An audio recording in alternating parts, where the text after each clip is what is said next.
Welcome to WMTR's Ask the Expert with Jessie Freeze. To have your questions answered on today's topic, dial 973-267-WMTR. That's 973-267-9687. Now here's Ask the Expert host, Jessie Freeze.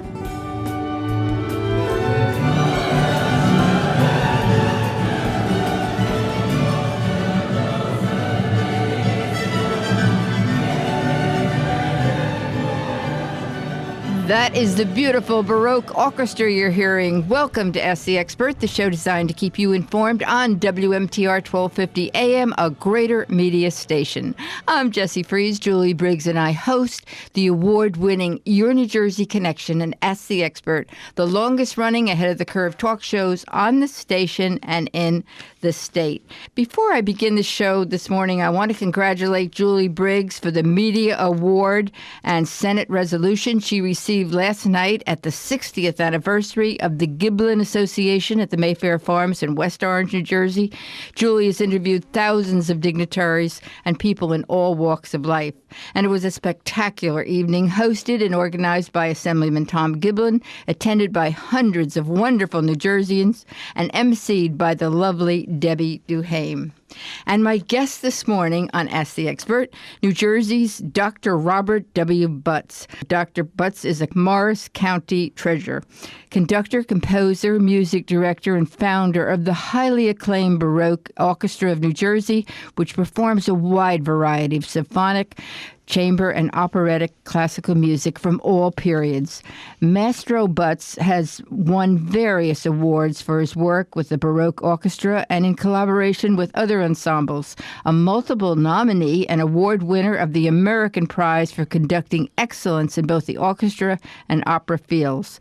Dr. Butts is a sought-after lecturer throughout New Jersey on a variety of musical topics. He lectures for the New Jersey Council for the Humanities and currently teaches at Drew University, Montclair State, the College of St. Elizabeth, and he's taught at Fairleigh Dickinson University and County College of Morris. He presents theater and special talks for New Jersey State Opera, New Jersey State Symphony Orchestra, NJPAC, and at libraries, retirement communities, and panels at the Metropolitan Opera. And with the Baroque Orchestra of New Jersey, Maestro Robert Butts has developed the innovative television series, Concerts and Conversations. And good to have you on with us this morning. It's a pleasure to have you here, Dr. Robert Butts. Thank you, Jessie. It's a great pleasure to be here. You know, before we delve into the magical world of music, tell us the story behind the Baroque Orchestra of New Jersey, which you founded, how it came into being. This was 1996, and it sort of happened. I was a musicologist by training and an early music specialist at the time, doing a lot of performing on recorder, lute, viola da gamba, other instruments, playing Baroque music. And I had started conducting, and I wanted to bring some of the orchestra music of the 17th and 18th century to life in New Jersey. And I had some friends who were also interested in it. And then by coincidence, I was having lunch with Tom Timbrook of the Darras Theater and mentioned how I'd like to start a small orchestra, and he said he'd like to have an orchestra there. So I just kind of put some notices in the paper that I was starting an orchestra to perform primarily the music of Purcell, Handel, Bach, Monteverdi, Vivaldi, and so on. And a number of people came out, and we got started. Primarily doing that kind of music, but also playing chamber music situations. Do you ever think it would grow into what it's become today? And we understand you're the creative energy and a driving force behind that Baroque Orchestra of New Jersey. No, I never envisioned it growing to these kind of proportions. I envisioned it growing and expanding in various ways. And in fact, in 1999, 3 years after we were founded, we performed at the Boston Early Music Festival, where we performed 3 times. I did envision expanding in that sort of direction. And then in 2008, we brought I edited a manuscript of a 1693 opera by Alessandro Scarlatti, and we did performances of excerpts at the Boston Early Music Festival as well before premiering it here in New Jersey. And then I made some contacts, made some friends. I enjoyed conducting. I worked with some really good people, and some wanted to do some opera, and I said, sure, it sounds great. And we did The Marriage of Figaro, which was a turning point for me as a conductor and for the orchestra.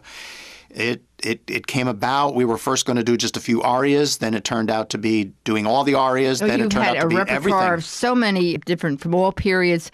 Do you have a favorite musical period, or are they all your favorites? Listening, I like just about everything. I enjoy exploring early music on. Conducting, yes, I do have some favorites. I love doing Bach, and I love doing Handel, and I love Mozart. But some of the romantic composers, I think, I enjoy the most. We just did Tchaikovsky's Fourth Symphony, and it was a thrilling experience for me. This weekend, I'm doing La Bohème in Bound Brook, and Puccini is so much passion, so much intensity. I know one of the many productions you were recognized for was your performance of Mozart's The Magic Flute. Mozart was so gifted. Are people such as Mozart and yourself, are you born with this talent, or does it come naturally? I think probably it goes two ways. I think we're all born with some talent or an inclination to do some field, some study. But Mozart, there may be a handful of people in history that were like Mozart. A young age, at 3, he was starting this. So they right. Say. Well, the orchestra sponsors a summer festival in August, and the first summer festival we did was 2006. And the first opera we performed at, we do an orchestra concert, chamber music, cabaret night, and we always do an opera semi-staged. And the first one we did was Bastien und Bastienne, and that's Mozart's first opera. And it's a wonderful, absolutely charming piece, and he composed it at the age of 11. So it's beyond amazing. It's beyond the imagination. And at 8, he was already a noted figure in Europe. I mean, people were just yes, they flocked to hear him play shocked. The harpsichord, to play the piano, even to play the violin. People don't realize he was a very gifted violinist as well. But that still is. I just don't understand how at 6 you can compose music. I don't either. Well, and he wrote 33 symphonies during his first 13 years of life. Wow. Yes. Or 18. And he died at 35. He was almost bankrupt when he died, too, I understand. He was in bad shape financially. It was more that he had several bad years financially in the late 1780s. But he was starting to pull out of it, but he was heavily in debt. And it was not easy. And he enjoyed life, so he lived often above his income. It's interesting when you look at people, you think, oh, everything must have been rosy all the way along, but everyone has their ups and downs and peaks and valleys, don't they? I'd say most composers that I've studied have more valleys than peaks. Anyway, Maestro Robert Butts, you've composed several major compositions that have been critically acclaimed and very popular with audiences. How do you go about doing that? Where do you get your ideas? I wish I had a really good answer for you. Sometimes I don't know. It just sort of comes. It happens, and I don't want to say that it comes all the time. I might write last April. I premiered a symphony I had commissioned by the Plout family to write a symphony, and it took me about a year to write. But there would be days where I'd be sitting having a cup of coffee and the ideas would just seem to flow out. But then I would go 6-7 weeks and I would sit with my writers and nothing. Or I would write stuff, write ideas, write some themes, write an idea, then come and sit at the piano. The way I compose, I don't compose at the piano. Some composers do, some don't. I like to be off somewhere. Actually, I like to be around people with my pen, and then you just paper, and just jot it down. And then I'll sit at the piano and work it out. But there'd be days where I'd write a lot and then sit at the piano and find I didn't like any of it. Okay, so when you write, do you write from the beginning, or do you start in the middle and then just go back to the end? On the whole, I write from the beginning to the end. But often what I do is I jot down ideas and think like. And I don't even start. I shouldn't say I start at the beginning. The symphony, I actually wrote the second movement first. I knew exactly what I wanted to do with the second movement. And do you hear the music in your head? Yes. Unbelievable. Do you get up in the middle of the night to jot it down ever? No, but there are times when I hear it in the middle of the night and say I'll remember it in the morning, and of course I don't. So, I've often wondered too, how does one become a conductor, a music director, and at what age did you realize that you had that talent to become a conductor? I didn't realize that actually until I was almost 40. Because, like I said, I trained as an early music person, a musician, a performer. I had also played guitar and did some singing. And then I got my degree from the University of Iowa. And the first teaching job I had was at Sussex County Community College. And it was to teach the music history class, an intro to music, a basic music appreciation class. But the contract came that I had to teach the music history class and I had to conduct the chorus. And at that time, this was 1991, I had never done any conducting at all. And so it was new. I went to some friends I had and asked them for some advice. So does it take a lot of training? Much. Yes, I think, but more of the training I think that's important is in learning to deal with people, learning how to read a score. Yes, in order to get even my bachelor's degree in music ed, you have to take a course in orchestral conducting and a course in choral conducting. But it's difficult to learn without conducting. Is it all hand signals? And it's a lot of hand signals, but it's a lot of eye contact. It's a lot of the work is in rehearsal. It's knowing. Like what I do is I try in rehearsal to watch what's going on and who's playing. Can you tell if someone's doing something wrong right away? Pretty much right away, yeah. Uh-oh. And I can tune to them and help them get back on track. Also, studying the score and doing the rehearsal, I can tell somebody might have a problem with a particular phrase. So I'll know that in the performance, I need to make eye contact, say, with the flute player that's where the talent comes or the in, second extreme violin. talent that takes in to be a conductor. Well, I don't. Yes, I would agree. Is there a difference between orchestral conducting and choral conducting? A big difference, and working and opera conducting too. All three are they require different. It's not really a different technique, I don't think, but it's a different mindset. Because, for one thing, working with singers, whether it be in a chorus or in an opera, a singer will have a score. And it's usually, even if it's an orchestral piece, it'll be a piano score with all the vocal lines. So if somebody is singing, say, the tenor part, their music has all the parts. Okay. So they can look at the score and see what other people are doing. So that's for the singing part. For orchestra musicians, they only have their music. So in other words, it's the cellist will only have the cello part in front of them. So they rely on their ears, and they rely on the conductor, and they rely on their colleagues to have a sense of where they are. Where they are. Do you conduct usually with a baton? Yes, always with a baton. baton. So much to ask you. I just want to skip right into today's music. What is your feeling about today's music? The words, the lyrics, those shows that are on television where they have competitions? Well, that's a pretty loaded question. I like some. I don't like others, which I know is not really much of an answer. I think that one of the things that seems to me to be happening is, especially in the song world, I find that there's not as much. The words don't seem to have the depth. Well, you can't even hear the words in some of the songs today. No. The songs I grew up with in the 50s and 60s were so beautiful. And I just long for those days. I mean, Guy Lombardo, Frank Sinatra, I've interviewed all of them. It was a different music. It's a very different music. It's a very different world. I'm not sure what some of it's about. I do admit I don't listen to as much of the music of the last 10 or 12 years. I do listen to some. And I teach intro to music at Montclair State, so I have a lot of 18, 19, 20-year-olds. And I do want to be aware of what they listen to and who they like, so that I don't want to just dismiss it out of hand. And even if I don't like it, I don't want to say I don't like it without having heard it. Right. So I do explore some, and every once in a while I'll discover something that I find I really like and really admire. One group which is not a new group, but there's a group called Boys to Men, which I remember when they came out, and I dismissed it and didn't have any interest. But some of my students said I should listen to it, and I did. And I find that their harmonies are excellent, and their words are poignant. So every once in a while, I do find some contemporary groups that I like quite a bit. And what about the younger grades, 1st to 6th to 8th? Are the schools cutting back on the music departments? And it's a shame if they are. Of course, everybody's cutting today. But. Yes, many are cutting back, but some are still supporting it quite strongly. I know we play in Madison, and the Madison High School, the Madison school system has a very good music program and a good orchestra.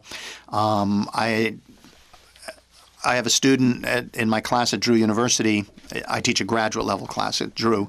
And one of my students teaches at West Morris, and they have a good program. In fact, I think they're bringing some students to one of the performances of La Boheme.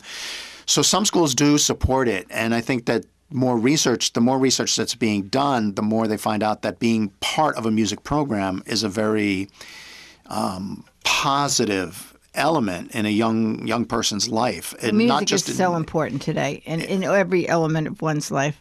I mean, it is, and you can't get away from it. It's everywhere. So it's understanding it is so important. And I think that there is nothing like being able to play music. And I do listen. To me, conducting, the biggest reward of conducting is where I stand, because I'm in the midst of this magnificent orchestral sound, and everything comes to me. And so I'll be conducting Beethoven or Puccini, whom I love, or Mozart. Oh. And all of this sound there's no sound system on earth that's ever been invented that has the quality of being in the center of an orchestra. And I think one of the things, my students at Montclair, a lot of them, I get them tickets to come, if they want to hear the orchestra, to come to my concerts. And the reward that I always find is that they've never experienced the sound. Oh, that's They always come back and say, the sound is so different of a big orchestra in a hall. And so I think that that's a really significant Well, your music part. is absolutely beautiful. I've got to go on a quick break. This is Ask the Expert on WMTR 1250 AM, a greater media station, with Dr. Robert W. Butts. He's a conductor, composer, music director, and founder of the acclaimed Baroque Orchestra of New Jersey. And he's giving us a behind-the-scenes look at the magical world of music. I'm Jessie Fries. We'll be right back with Maestro Robert W. Butts, who is considered a Morris County treasure. Now I know why they say that. We'll be right back.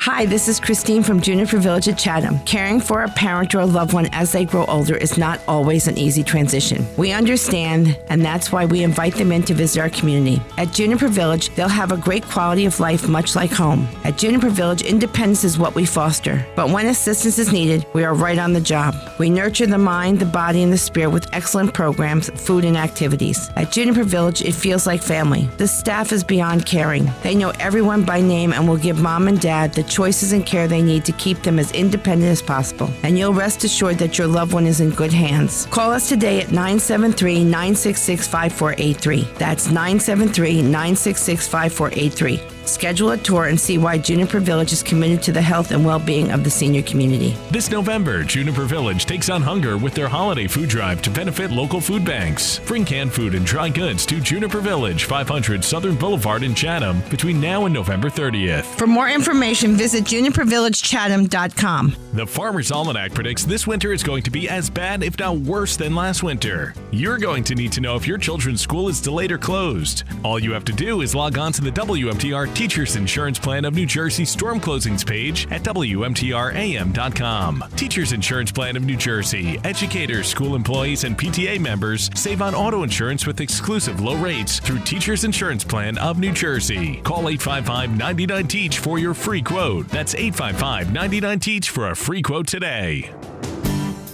And now we return to Ask the Expert on AM 1250 Classic Oldies WMTR.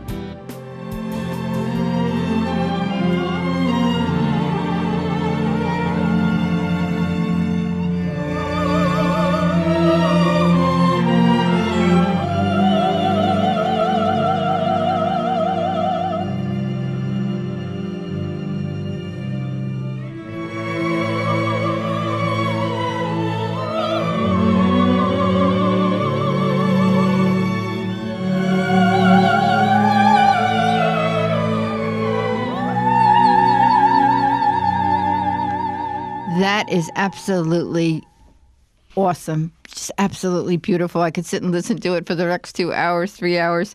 Anyway, that Symphony 1 was composed by Dr. Robert Butts. So tell us a little bit about that. It's so beautiful. Well, John and Nan Plow are very close friends, and their son Joshua died a few years ago, and they commissioned me to compose a symphony in memory of his son. And that's what took me a year and a half. Beautiful. Because there's something about the word symphony in the music world. People have asked me, I've written chamber music, I've composed little chamber operas, but as soon as somebody says the word symphony, it has a connotation of being something important, something serious, of a certain orchestral weight to it. So, and I also wanted it to be something that honored the commission. So I started composing it, and as I said, I composed the second movement first because I knew exactly what I wanted to do with that. I composed the first movement second because that was pretty obvious, but I didn't know how I wanted to end it. I wanted to end it with some kind of a emotional, positive feeling, but I also wanted to end it with a bang or something a little bit different. And the third movement was the one that gave me the absolute most difficulty because I wasn't sure what I wanted to do. And then I was sitting in a restaurant in New York. This is going back, I guess, about a year and a half now. And no, it wasn't. It was just we premiered it just last April. So this would have been maybe last February. And I was sitting in a restaurant, and I was waiting I got there early, and I was meeting somebody, and I had about 40 minutes. I had some music paper with me. So I got a glass of wine, and I sat there, and I wrote some ideas. And all of a sudden, it just hit me that I needed to include two voices.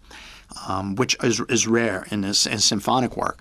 But I didn't want them to be singing words. I didn't want them to be soloist with the orchestra. I wanted them to be instruments of the orchestra in which they were the voices. So the third movement is basically about the voices singing on just ah, and then they come back in the last movement in the finale. It is absolutely.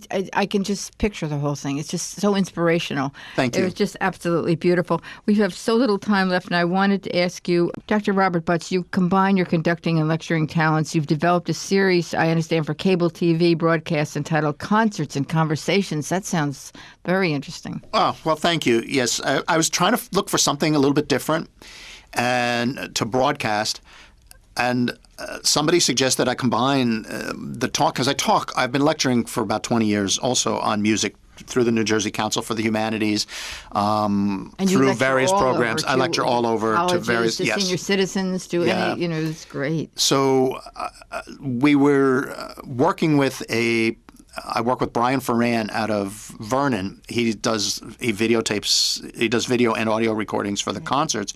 So I thought it provided us with an opportunity for me to go into the studio and record a talk explaining the music, a piece of music, whatever. I've done Mendelssohn, Beethoven, Rossini, and it would be like I would talk about a piece and say something, for example, like, listen to how he brings in this theme, and then they would play the theme. And I would illustrate it, show what it looks like on a score. So they're always in two parts. So the first half, or it depends on the length of the piece, maybe the first 20 minutes, will be me talking about the piece and cutting in with little excerpts. And then the last 10 to 12 minutes will be the piece itself, played by the Baroque Orchestra. Oh, that's wonderful. We don't have much time, but you mostly base out of Dolan Hall College, St. Elizabeth? Yes, in New Jersey? We do most of our performances in Dolan Hall. When can someone catch your next wonderful concert? Our next concert is January 11th. Actually, that's not in Dolan Hall, though. That's in Grace Church. We always do our January concert at Grace Church. We've been at Grace Church for 12 years, and we always do our January holiday. It's not a holiday concert or so, but at the holiday season, we always do it the second Sunday in January. And this Sunday, we're doing the first half is Baroque. We're doing music of Handel, Albinoni, and then the second half is Chopin Piano Concerto. The first half also includes a short piece by Antonio Salieri. One of the things that the musicologist in me wants to dig up these pieces of music that nobody else does. And Salieri has gotten this bad reputation because of the play and the film Amadeus. But his music was really quite wonderful. The biggest problem, the biggest fault that Salieri had was that as good as his music is, he was in the shadow of Mozart. And everybody's in the shadow of Mozart. But his music is wonderful, so we try to do some of that. And then in April at Dolan Hall, we have perhaps the most unique concert New Jersey has ever seen.